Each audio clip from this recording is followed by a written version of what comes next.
ያኔ ውድ ሰዎች እንዴት አላችሁልን ከዚህ በፊት እንደነገርኳችሁ በትልቁ ቻናላችን ቪዲዮዎችን ለትንሽ ጊዜ አንለቅ እዚህ ላይ ግን ቆንጆ የተባሉ ፊልሞችን መልቀቃችን አይቀርም ስለዚህ ላይክ እና ሰብስክራይብ ማድረግ እንዳይረሳ ወደ ዛሬው ፊልማችን ሲጀምር በ2002 ዓመተ ምህረት ሲሆን ትንሽዬውን የኮሪያ ከተማ ያሳየናል እዛ ጂንዉ የሚባል ልጅ አለ ወደ ትምህርት ቤትም እያመራ ነው ጂንዉ ለጊዜ ዝቅተኛ ውጤት የሚያመጣ ልጅ ነበር ሌላኛው ጓደኛው ዶንኪዮን ሲሆን እሱ ብዙን ጊዜ የሚያተኩረው ምግብ ላይ ነው ቢዮንጁ የተባለ ጓደኛው ደግሞ ልክ እንደ ጂንዉ እሱም በጣም ሰነፍና ክፍል ውስጥ በሚማሩበት ጊዜ መተኛት የሚወድ ነበር ሌላው ቴሆን ነው ቴሆን ብዙ ጊዜ ተማሪዎች የሚያሾፉበት አይነት ወንድ ነበር ከነሱ ግሩፕ ውስጥ ግን ቆንጆ የተባለው ሶንግቢን ነበር በጣም ንጹህ ልጅ ነው ዛሬ አዲስ ጫማ አድርጎ ትምህርት ቤት ስለመጣ ጓደኞቹ አይተው እግሩን እየረጋገጡት ነበር ወደ ክፍል በገቡበት ጊዜ ግን ሁሉም ይቆማሉ በጣም የምታምረውና የምትወደዷን ሶና የተባለችውን ተማሪ ያዩ ነበር ልጅቷ ጎበዝ ብቻ ሳይሆን የክፍል ፕሬዝዳንት ነበረች ታዲያ ጥሩ ውጤትም ነበራት በዚህም ብዙ አድናቆቶችን ታተርፍ ነበር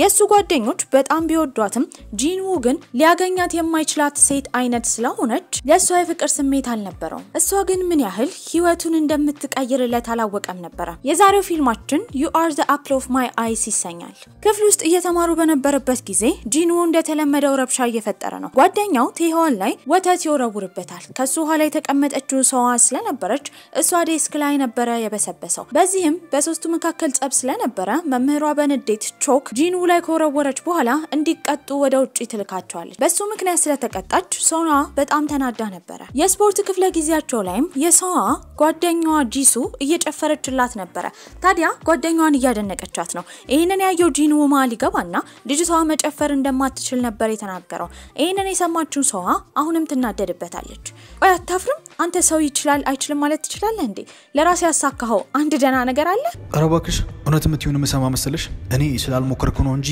በሞክር ኖሮ ሁላችሁንም መልጣችኋለሁ አመሻሽ ላይ ወደ ቤት ይገባል አባቱ ሁሉ ጊዜ ልብሱን አውልቆ መንቀሳቀስ የሚወድ አይነት ነበር ልክ እንደ አባቱ እሱም ቤት ውስጥ ልብሱን አውልቆ ነው የሚንቀሳቀሰው በቀጣይ ቀን ትምህርት ቤት ሲሄዱ የኢኮኖሚክስ ክፍለ ጊዜ ነበር መምህሩ ሚስተር ጆ ሲባል በመጮህና በቁጣ ይታወቅ ነበር ታዲያ ሳያስቡት ፈተና እንዳለ ይነግራቸዋል በዚህም ሁሉም መጽሐፋቸውን እንዲያወጡ በታዘዙበት ጊዜ ሶዋ በጣም ትደነግጣለች መጽሐፏን ይዛ አልመጣችም ነበር ይሄንን ነገር ያስተዋለው ጂንዉ የሱን መጽሐፍ ከሰጣት በኋላ ፈተና ሁሉ አምልጦት ቅጣት ተቀጥቶ ነበር እንደዚህ ስላደረገላት ተገርማለች ታዲያ ግን እሱ ይሄን ያደረገበት ዋና ምክንያት ፈተናውን መፈተን ስለማይፈልግ ነበር ታዲያ ከክፍለ ጊዜያቸው ከጨረሱ በኋላ ልታመሰግነው እሱ ጋር ትሄዳለች በዚህ ምስጋና እንደማይገባው ከነገራት በኋላ እውነት ልታመሰግነው ከፈለገች ግን ስጦታ ልታዘጋጅለት እንደሚገባ ነበር የነገራት የሁለቱም መቀራረብ ያየው የጂንዉ ጓደኛ ሶንግቢን በጣም ቀንቶ ነበር ምክንያቱም ለሶዋ ትልቅ ስሜት ነበረው በዚህም ንዴቱን የተወጣው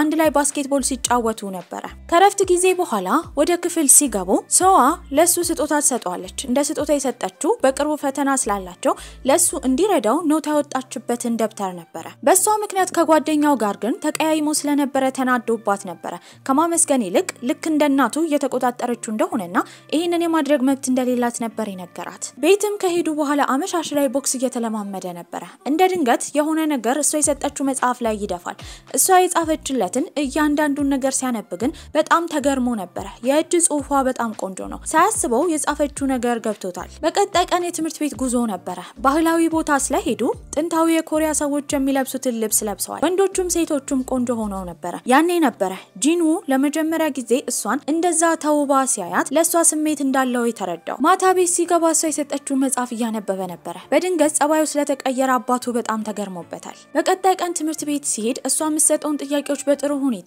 ይሰራ ነበር ማታ ሲያጠና ነው የሚያድረው ማትስ ላይ ጎበዝ ባይሆንም ከባድ ቢሆንም እንደምንም ብሎ ያጠና ነበር በቀጣይ ቀን የፈተናውም ቀን ይደርሳል ከተፈተኑ በኋላ ውጤት በሚነገርበት ጊዜ ከግማሽ በላይ ስላመጣ መምህሩ ራሱ ተገርሞበት ነበር የተማሪዎች ጉዞ ይዘጋጃል በዚህም እዛ ላይ ጥሩ ጊዜ ተማሪዎች እያሳለፉ ነበር የሱና የሶዋ መቀራረብ ሁሉ ጊዜ ግን ሶንግቢንን ያናድደው ነበር በዚህም እልሁ በጣም ከተቆጣጠረው በኋላ የራሱን ጓደኛ ጂንውን ይመታው ጀመረ ጂንው እንደምንም ብሎ ከሱ ለመሸሽ ቢሞክርም ጓደኛው ሶንግቢን ግን በተደጋጋሚ እየተተናኮለው ነበር በዚህም ይደባደባሉ በቀጣይ ቀን ግን ትምህርት ቤት ውስጥ ቁጭ ብለው በስነ ስርዓት ሁሉ ነገር ረስተው ምግብ እየተመገቡ ነበር ያኔ የጂንው ጓደኛ ቦንግጁ አንድ ታሪክ ይናገራል ማታ አንዲት ተማሪ ታጠና እንደነበረ ታዲያ እሷን ደግሞ መንፈስ አስፈራርቷት ማጥናት እንዳቆመች እየተናገረ ነው። ይሄንን ታሪክ የሰማችው ሁሉ ጊዜ እስከ ማታ ቁጭ ብላ የምታጠናው ሰው ነው በጣም ትፈራለች። ታዲያ ዛሬ ማጥናት ነበረባት። በዚህም ጂኑ አብሯት እንዲያጠና ነበር የጠየቀችው። እሱ ግን ለመስማማት አልፈለገም። በቅርቡ ፈተና እንደሚኖራቸው ያንን ፈተና እሱ ጥሩ ውጤት ካመጣ እሷ ጸጉሯን እንደምትለቀው እሱ ደግሞ መጥፎ ውጤት አምጥቶ እሷ ከበለጠችው ጸጉሩን እንደሚቆረጥ ከተስማሙ በኋላ ለማጥናት ይወስናል። ካነበቡም በኋላ የፈተናው ጊዜ ደርሶ እንደተለመደው እሷ ነበረች ጥሩ ውጤት ያመጣችው። እሱም በጣም አዝኖ ጸጉሩን ይቆረጣል። አመሻሽ ላይ ቁጭ ብላ እያጠናች እያለ ግን የተነገራት የመንፈስ ታሪክ አይምሮ ውስጥ በተደጋጋሚ እየመጣ ነበር። በጣም ፈርታለች። እየጮኸችም ነበር። ልክ እሱ ሲመጣ ግን ትረጋጋለች። ስታየው ተገርማ ትስቃለች። ምክንያቱም ጸጉሩን ተቆርጦ ነበር። ወደ ቤት ሊሸኛት እንደሚፈልግም ይነግራታል። ሳይክሉን ይዞ አጠገብ ለአጠገብ እየተራመዱ ነበር። ታዲያ ለሷ ስሜቱ እየዳበረ ነበር። ቦርሳዋ በሚወድቅባት ጊዜ ቦርሳውን አንስቶ ሲሰጣት ከውስጡ የተዘረገፈው ብዙ ደብዳቤዎች ነበሩ። በዚህም እሷን የሚወዷት ብዙ ወንዶች እንዳሉ ነበር የተረዳው። ከነዚህ ሁሉ ሰው ጋር ግን ለመወዳደር ዝግጁ አልነበረም። እንደ ድንገት ዝናብም ይዘንባል። ወደ ባስ ማቆሚያው ሮጠው ይሄዳሉ።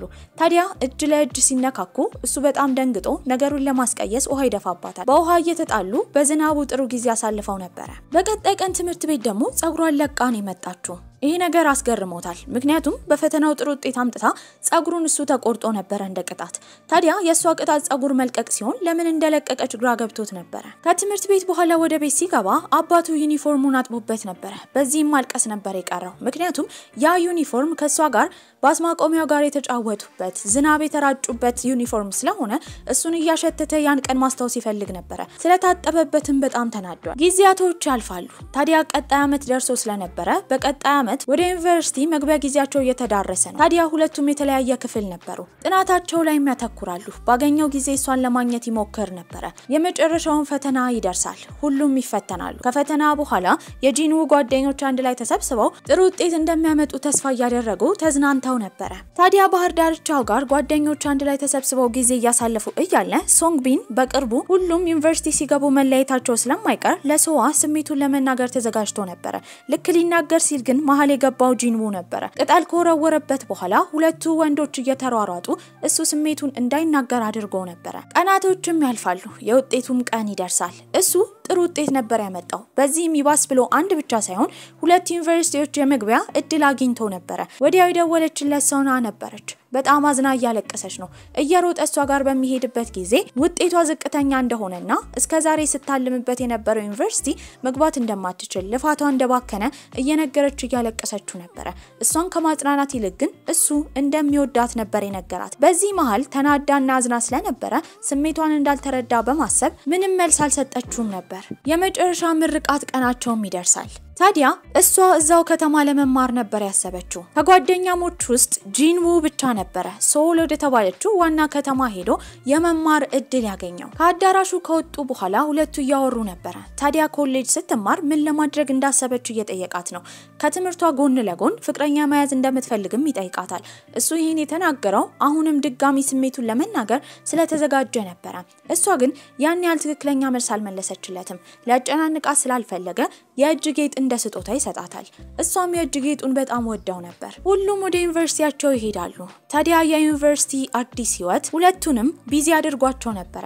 በቻለው መጠን ግን ስለሷ ያስባል። በተለያየ ጊዜ ፖስት የምታደርጋቸውን ፎቶ ያይ ነበር። ነገር ግን በተደጋጋሚ አንድ ወንድ አጠገቡ አለ። ይሄ ነገር በጣም ያናድደው ነበር። አንድ ቀን ከጓደኞቹ ጋር በነበረበት ጊዜ ትደውልለታለች። እሱ ከተማ ልትመጣ እንደሆነና ጊዜ እንዲያሳልፉ ነበር የጠየቀችው። በዚህም በጣም ደስ ይለዋል። ልክ ከባሱ ስትወርድ ውበቷን ሲያይ በጣም ደስ ብሎት ነበር። ከድሮ አሁን ይበልጥ አምሮባት ነበር። በዚህም አብረው ይዝናናሉ፣ አብረው ምግብ ይመገባሉ። ታውቃለህ ሰው እንደሚያስበኝ እኔ ንጹህ ወይም ደግሞ ፍጹም የምባል ሴት አይደለሁም። እቃ ብዙ ጊዜ ጠፋብኛል። በጣም ደንባራ ሴት ነኝ። አንዳንዴ ደግሞ ነገሮችን እረሳለሁ። ሰው ከሚያደንቀው ነገር ጎን ለጎን ብዙ ችግር አለብኝ። እንደዛም ቢሆን ትወደኛለህ? እንዲህ ብላ ስትጠይቀው ግራ የሚያጋባ ስሜት ውስጥ ነበር የገባው። አልፈልግም እንዳትለው ስለፈራ እዚህ ነገር ላይ ይበልጥ ማውራት አልፈለገም ነበር። ታዲያ አብረው ጊዜ ካሳለፉ በኋላ እሷም ወደ ከተማዋ ትሄዳለች። እሱ ስለሷ እያሰበ ነው። ምንም ቢሆን ውበቷን አይቶ አልነበረም የቀረባት። ምክንያቱም ያኔ ባዘነበት ጊዜ እንዲሁም ሰነፍ ተማሪ በነበረበት ጊዜ እሷ ብቻ ነበረች የተማመነችበት። እንዲያጠናም የተለያዩ ኖቶችን እየጻፈች ስትረዳው የነበረችው እሷ ናት። በመጥፎው ጊዜ አብራው ስለነበረች ነበር የሚወዳት። ታዲያ አሁንም የኤምኤምኤ ስልጠና ውስጥ ነበር። ቦክሲንግ በጣም ይወዳል። ታዲያ ቦክሱን እየተለማመደ ራሱን በዛ ነገር ለመወጠር እየሞከረ ነው። ነገር ግን ከሷ ጋር ተቀራርበው ነበር። በቴክስት በቻሉት መጠን ያወሩ ነበር። እሱ በቅርቡ የቦክስ ውድድር ነበረው። በዚህም እንድትመጣና እንድትደግፈው መልእክት ይልክላታል። እሷ ግን ድብድብ የህፃን ስራ ስለሆነ እንደዚህ አይነት ነገር ውስጥ እንዲገባ እንደማትፈልግ እየነገረችው ነበር።